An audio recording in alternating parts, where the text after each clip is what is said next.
Thanks to our latitude and unique coastline, which provides plenty of breeding grounds, we've got one of the biggest populations of seals in Europe.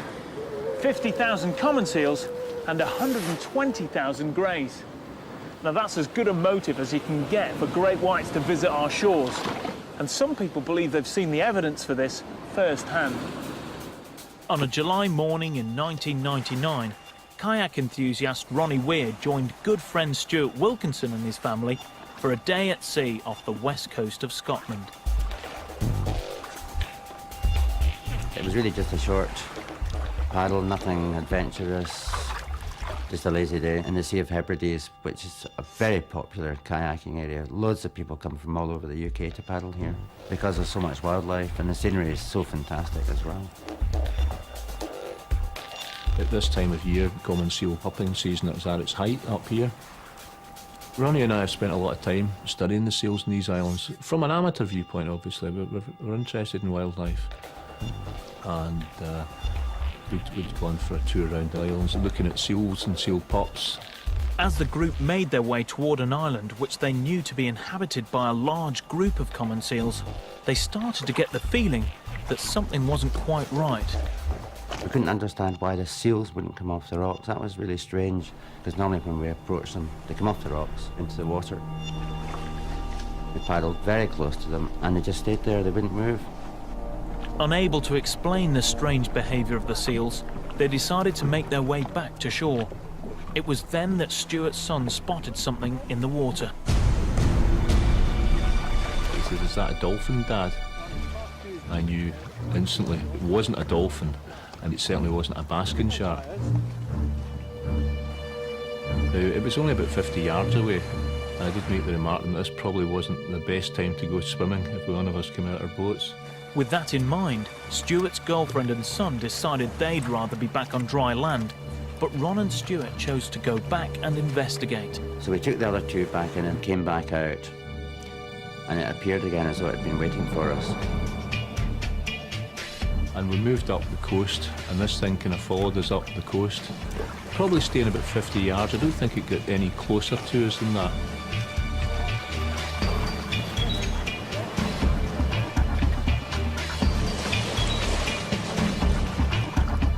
And we went all the way down, past all the islands, turned and came back, and it followed us the whole way back up.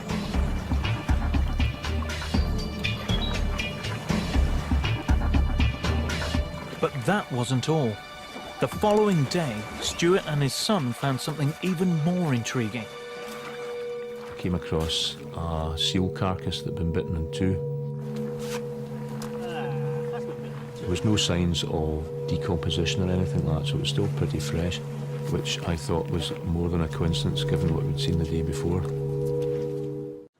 In 2002, a lobster fisherman had an encounter he'll never forget.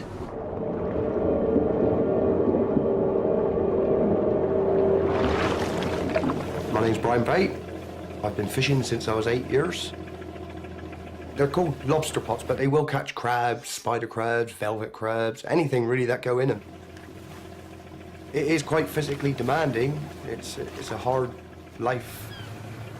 So you might haul 500 pots today, another 500 tomorrow, and you could do 300 to 400 the day after.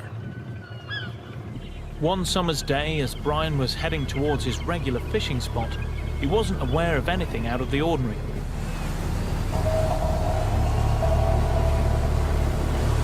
I left port about 7:30, went out and picked up my first pots about 8:30. Started steaming towards the islands, and I see this big thing breach out the water.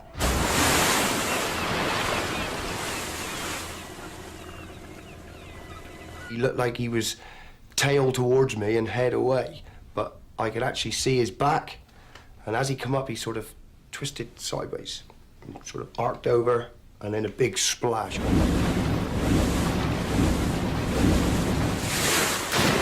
thought, what the was that? If you know what I mean. It was quite a size of thing to actually come leaping right out of the water, and actually come right out of the water. Judging by the distance it was away from me and the size that it was, I would have estimated it to be anything from 15 to 18 feet long.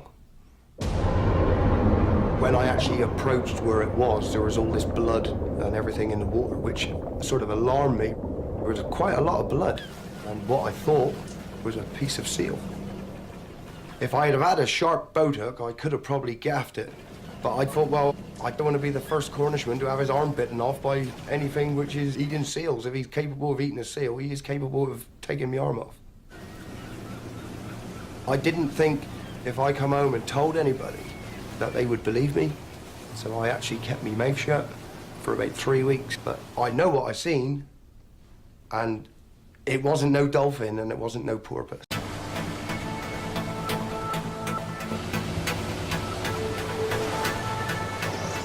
In the summer of 2003, a group of divers had an unnerving encounter they would never forget.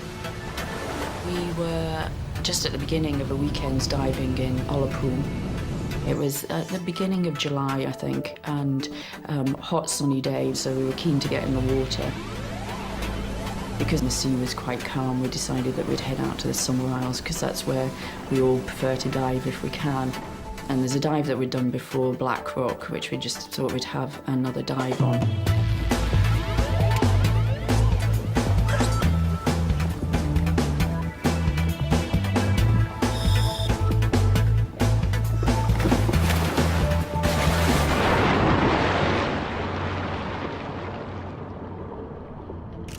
They dived for about 40 minutes and photographed some of the diverse marine life in the area.